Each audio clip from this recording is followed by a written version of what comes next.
Hi, I'm Harold Bell, and this is the Legends of Inside Sports and the Way We Were. Well, this is Black History Month, and I got a very special guest. Um, I tell you, you come out of Compton, California, went out to let me introduce yeah, myself. right. Okay. My name is Roy Lee. They used to call me Sweet Pea. Jefferson Jr. Straight out of Watson, Compton, baby. But hey, I played a few years in the NFL, matriculated through the University of Utah in Salt Lake City, where I met my lovely wife, Candy, and we've been together 54 years. Have 3 kids. One just passed away 5 months ago. And 4 grandchildren. Or is that 5 now? December 1st, we just had another one come. I have four of them over in Hawaii. And I am 74 years old and still kicking. Okay, that's Sweet Pea number 80. Roy, going from Watts, Compton, California to Utah, was that a cultural shock to you? Not really. What a lot of people don't realize is that when I went to Compton High School, it was like 85, 90% white. Wow. When I came back, 3 years later, after I left school and went to Utah and came back about 3 years later, it was 85% black. Wow. And then 10 years after that, I went back and it's 90% Hispanic. Cool. So no, it didn't. It wasn't. It didn't really mess me up too much. I mean, I did well. I did well at Utah. Loved it. Truly loved it. I have a lot of great friends still there, and I don't think I could have done better for my life than going to the University of Utah. Roy, you went out there and became an All-American wide receiver. Just tore up the conference. Then you were selected in the draft by the Pittsburgh Steelers. Tell us about that experience with the Steelers going from Utah, being a top draft choice for the Steelers, and how did that work out for you? Well, what's a killing point, and I think would stop me from being being a full-time wide receiver in my first 3 years, is that I made All-American as a defensive back. Oh, yeah, that's right. But I played defense as a defensive end, Wow. And you run, I rushed the passer, I went back on defense for pass, and I had I had about 5 interceptions or something like that. And so I wound up winning, being a 1964 All-American defensive back. Wow. To San Diego Chargers drafted me number 2 also, and Pittsburgh drafted me number 2. I went with the NFL, for $15,000 bonus, turned down a $200,000 bonus. Wow. Am I dumb? I don't know, but NFL is all I knew, and AFL was just 2-3 years old, 4 years old at the most. So then I get to Pittsburgh, they don't know where to play me. So they played me in defense for a while, offense, I went back and forth, and I think that retarded my ability to be a wide receiver. They kept putting different guys. I mean, these guys were terrible, man. I mean, they put 2 defensive safeties at wide receiver in front of me my rookie year. And then they brought some guy back that had been in the league for 10 years, little dude from Notre Dame, and put him out there. It was crazy. Yeah. So I don't know. I think that retarded movement Yeah. early on in the NFL. Yeah. Well, your second year in Pittsburgh, shoot, you led the league as far as yards gained per catch at like Right. 24 yards. I know, but I didn't get in the game to throw, to catch anymore. Wow. It was like 24 yards per catch that season. I think it was 19-9 the next. But I didn't get to catch very many balls. Right. Who's the head coach then, Roy, when you got there? God darn it, he was out of Detroit. I can't even remember his name. Yeah, that's what he was out of Detroit. There's a quarterback came from Detroit also. Mm-hmm. Ed Brown was the quarterback, but the quarterback coach was a quarterback that came over with Ed Brown 2-3 years before. Mm-hmm.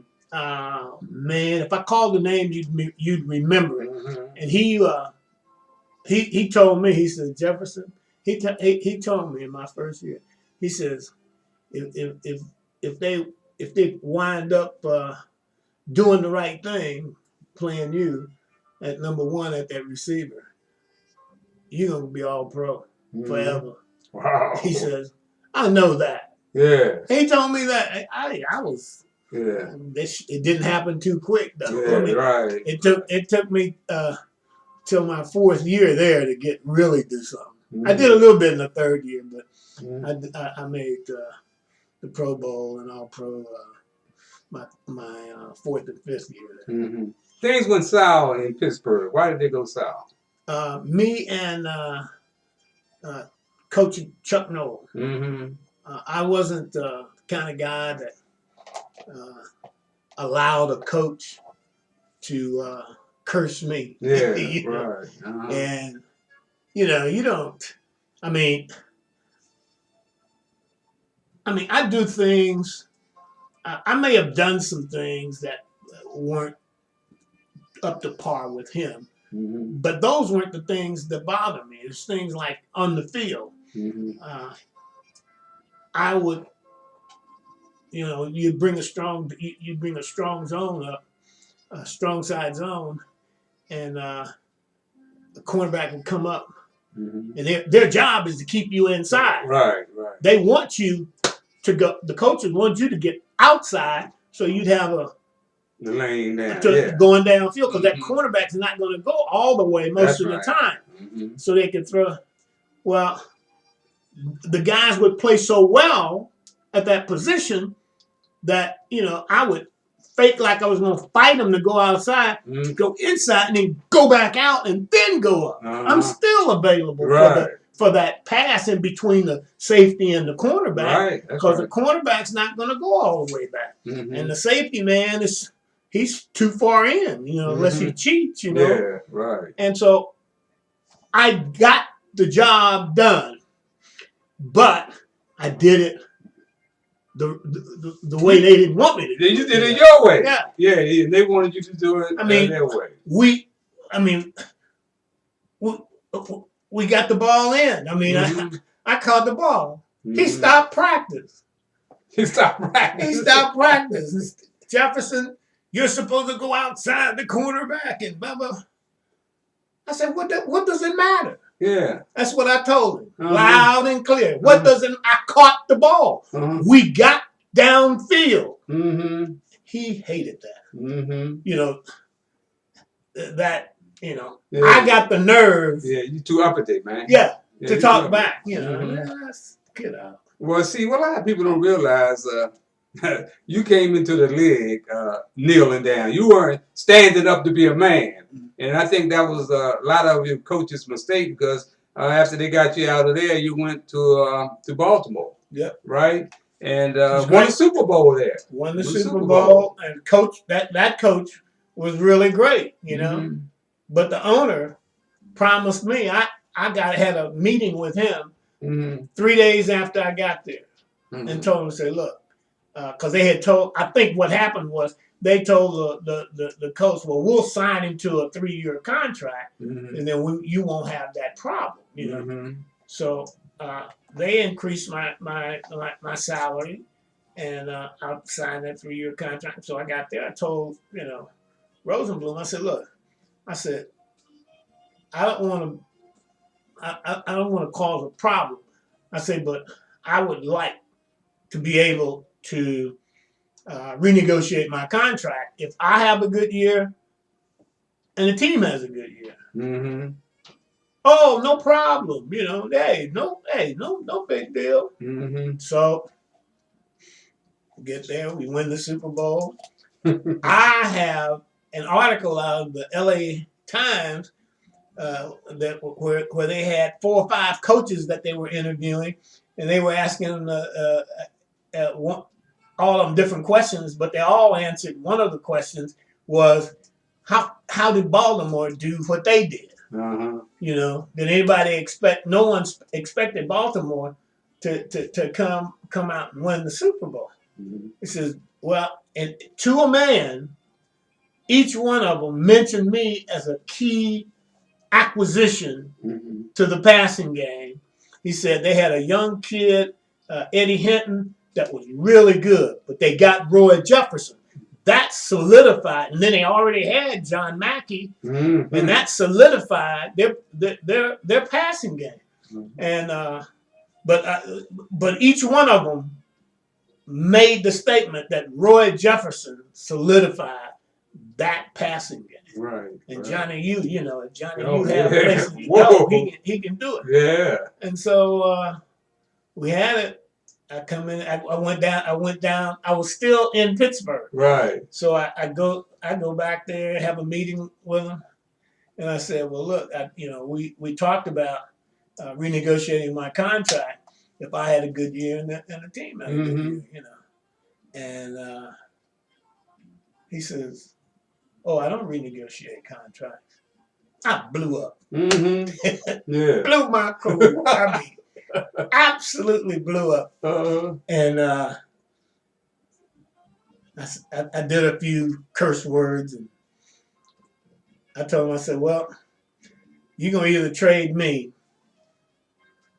to Minnesota, Washington, Los Angeles. I named 4 or 5 teams. Mm-hmm. I said, you're gonna get me traded to one of these 5 teams, or I'm teaching school next year. Mm-hmm. And so he says, oh, no, we're not.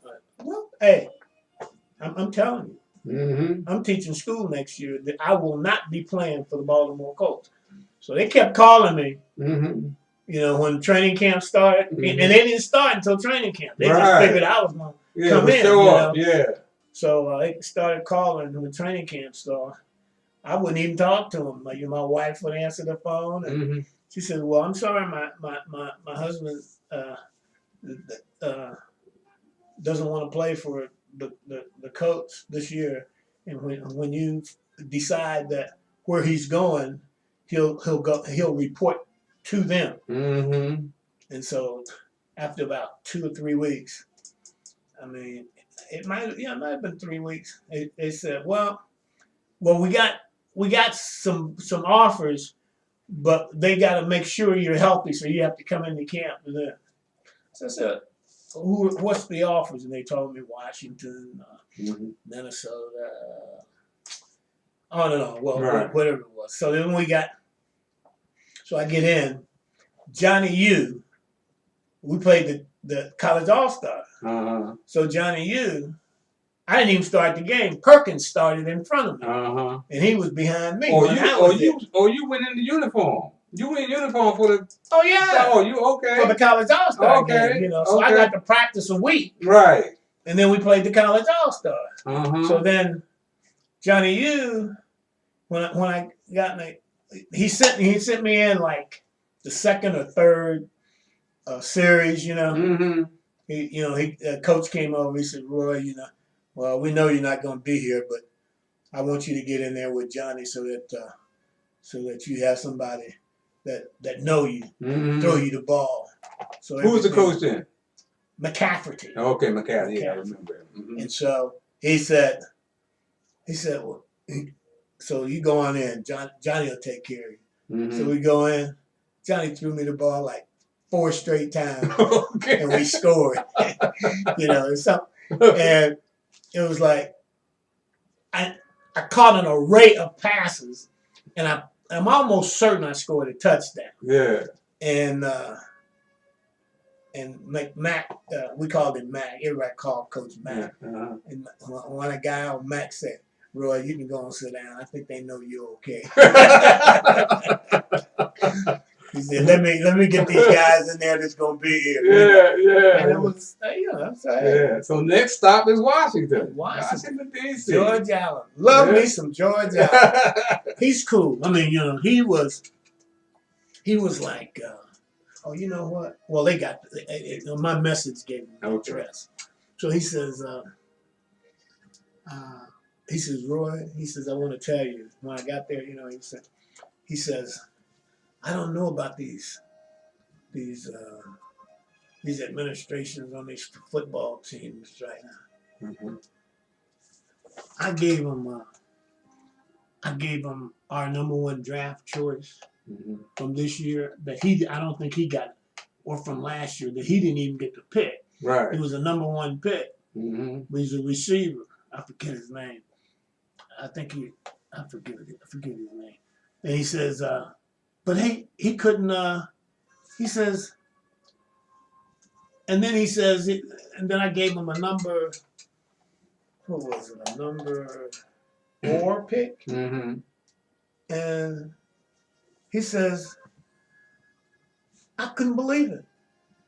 He says, I got me an all-pro wide receiver for a second-year receiver and a fourth-round draft choice. He says, I made out big time. That wasn't how he said it. Yeah, I got it. Yeah. But he just said it made it, he says, I just don't understand these people around the league. Roy, when you got here, Charlie Taylor? Mm-hmm. Charlie. Jerry Smith? Yep. Man. It was.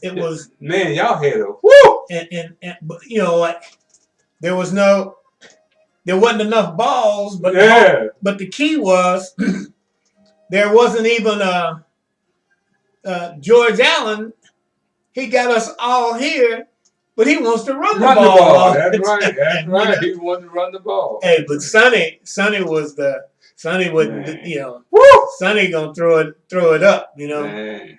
Well, just think, Roy, if you guys had Sonny healthy, man. We won that Miami game. Miami would have never been in the game. We beat him. I was the there next year, I think. Yeah. When Billy was still playing, mm-hmm. and I think we were behind, and George sent him in the third quarter. Mm-hmm. And we just look, man. And at the Super Bowl, you guys out there waving for the ball, trying to get Billy couldn't get the ball to you guys. Well, no, it wasn't a matter that he couldn't get it to us. They weren't even calling plays. Oh, okay. Although we threw the ball, of course, more than Miami because they were a running team. Yeah. Serious, right? Yeah, serious. But we ran the ball so much, man. And based on the way their defense was playing, we should have never been. Yeah. We should have never been. Kept trying to run Larry Brown in there, man. Kept trying to run. That was ridiculous, man. They hurt him. Oh God. Yeah, they hurt him up, man. They hurt him up. That was one of the top wide receiving corps in the NFL. You, Jerry Smith, Charlie Taylor, man, that was Larry Brown coming out of the back. Charlie Haraway. That's right.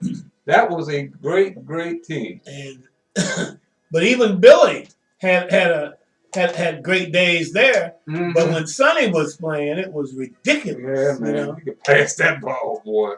You could pass that ball. What was well when you got here, ain't nothing like the nation's Cowboys, no doubt about that. I had already had Kids in Trouble going in Woollywood out in the community with Dave Bang, and you guys really solidified Kids in Trouble. You, Harold McClinton, Larry Brown, and Ted Baxter. Yeah, you guys solidified what I was doing in the community, and really took it to a next level. All of a sudden now we getting radio, television personalities, everybody coming out to be a part kids in trouble. Of course, we had the celebrity fashion show with Earl Monroe and Freddie Scott and all everybody coming. That was always fun. Wasn't that always fun, man? That was a great time, man. Absolutely, a great time. You know, I'm looking at what's going on now, Roy, in the National Football League. What about this Colin Kaepernick? These guys decided they go kneel, then they decide they go stand, then they decide they don't know what they want to do. Now all of a sudden, the players have played right into the NFL owners' hands. Seemed like Malcolm Jenkins made it when they made a deal, set down for $89 million. He calls Eric Reed and asked Eric, "Was this all right?" Well, I think that was the first mistake there. They should have went and sat down with Eric Reed and told him what was happening. Figure out some way that they could use that $89 million plus $89 million coming from the players. That could have taken care of a whole lot of things. But Eric Reed felt like, and a lot of other people too, that they had sold out, that the owners had brought them out. Now you were in the union. You were big time. I don't follow it that close. Eric Reed is where? Eric Reed was with San Francisco. He was the guy that kneeled down with Colin Kaepernick. Oh, okay. Yeah, he was the one that would kneel down with Colin Kaepernick. And I didn't even know Colin Kaepernick was a brother until then. Yeah, right. But I would have went with him. Mm-hmm. I would have went with him. Hey, I'm sorry. There's no doubt about that. And you know, when you say you didn't know Colin Kaepernick was brother, you know who was really behind that. The architect who was behind that was the same guy who set up the boycott in 1968 Olympics in Mexico, Harry Edwards. Because, you know, Harry Edwards was working in the front office. Right. So Colin Kaepernick didn't think of that by himself. Mm-hmm. But the sad part is that the players could never get together and decide what they would do. Because one of the owners said, they had us by the balls. But we sit back and watch them implode because they did, and it played right into their hands. But like I'm happy for that Kaepernick finally. I think it has evolved into a situation where he has done some really positive things. Mm-hmm. He's gonna live a positive life after this, but it's so bad for him that they just boycotted him. You know, they wouldn't. Those owners boycotted him. That guy's not. I mean, he's supposed to be playing. Yeah, there's no doubt about that. He's supposed to be playing. Well, Roy, one of the things that hasn't changed, we got 120 professional sports teams. We're talking about the National Basketball Association, Major League Baseball, the NBA, and hockey, and that's 120 teams. How many coaches do you think? Black coaches are part of that system, head coaches. 120. Not a whole lot. That's right. Probably about 10 or 12, Roy. Mm-hmm. And I think in the NFL, how many black coaches we got? I don't know, but 2. And that's the guy in Cincinnati, if he's still there, and Tomlin in Pittsburgh. Do we have any other black coaches? You don't even know. I don't even know. I can't keep up with it. I really don't. I mean, I don't. It's not only personnel, coaches wise. Mm-hmm. I don't really keep up with football that much. Is that right? I watch the Redskins a little here and there, but I don't know. I have so many things that that's distasteful for me that it doesn't draw me in. Right. For example, I know what should be distasteful to us all is that we don't have any black owners in the NFL, one in the NBA, none in Major League Baseball, and none in hockey. I mean, how are we supposed to progress, man? You understand? Success in America is built on the dollar bill. That's what success is all about. And if they're not going to allow you to be ownership, you can't earn your way. So when I start thinking about Black history and where we are now, man, we have hustled backwards. We have hustled backwards. I look at the board back here and I see you, Johnny Sample, Lenny Moore, Willie Wood, Big Daddy. You guys were the pioneers that paved the way, that stood up. But my thing is, what I get angry about is that we we did the first strikes in this league against the owners, getting free, free agency for players, getting things for players. And with the kind of money these guys are making now, the NFL Players Association even should put together something to augment our pensions. They put a huge, like this last collective bargaining, they put a huge deal together to augment players' pension of some guys that weren't going to be ready for, like the guys from that played from, I think, 93 on or something. And those guys still have 20 years before they can collect their pension. Wow. Yet they're not gonna, and this was a second coming of money for this group of guys. Right. They forgot to go back another 20 years, Right. I said, I can't believe it. Yeah. And then I hear Drew Brees. He says, why should we do anything for those guys? He says they squandered their money away. And these guys are making $20 million a year. Ain't that something? $15 million, $10 million, $5 million. My salary never broke $100,000. Okay, in this league, never broke $100,000, and they're talking about what are they gonna do for making $8, $9, $10, $15 million a year, and and they're supposed to give a little bit back. Well, Roy, one thing I get angry sometimes. Yeah, I understand it because I've been watching the game for a long time, and these are some of the most selfish athletes that I've ever been around, man. Really. And it's all about them. They don't reach back like you guys under those circumstances. I didn't have to worry about the Christmas toy parties, whether I would have enough toys or not, or we would be able to feed the kids, because you guys were always there. And Harold McClinton was one of a kind. Oh yeah. Man, he was one of a kind. Absolutely. That brother was he cared about his people, he cared about children, man. And we just don't have that anymore. He left this earth too early. Too early, man. Too early. Well, man, Roy, I want to thank you for taking this time out, man, to be here on Inside Sports. And while I'm thinking about it, there's underfooting going up in Philadelphia. They're trying to get our man Redball into the Hall of Fame. And in my conversation with Dave Robinson the other day, I spoke with Dave's brother Al. That seems to be impossible, because they said you got to have somebody sitting there on that board to stand up for you.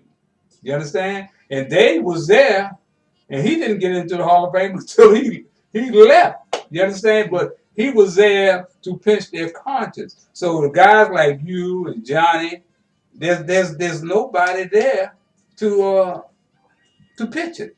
So I was telling a friend of mine in Philadelphia, man, Johnny was Johnny Sample. Johnny was his own man. A lot of guys get blackballed for whatever reason for standing up, and it's overlooked what their contributions are, man. Yeah, Johnny Sample told me, he says, I don't know why you come out in the field, man, because you ain't catching no balls today. I said, yeah, you okay. We're going to see about that. I didn't say anything, actually. Yeah. And then he tried to hit me on the line of scrimmage and stuff, and he missed. I got him. And then I caught one on him. I said, well, homeboy. But you enjoyed that. Somebody, I say, somebody got to catch him once in a while. Yeah. But no, that you enjoyed that kind of competitiveness, and that's what it was all about. I once again, like I said, I want to thank you for taking time out to be here on the Legends of Inside Sports, and wish you nothing but the best. And we got you in prayer. And I want you all to remember that this was a special brother here. And my name is Harold Bell. And that remember that I always say that every black face you see is not your brother, and every white face is not your enemy. Until next time, you can color me gone.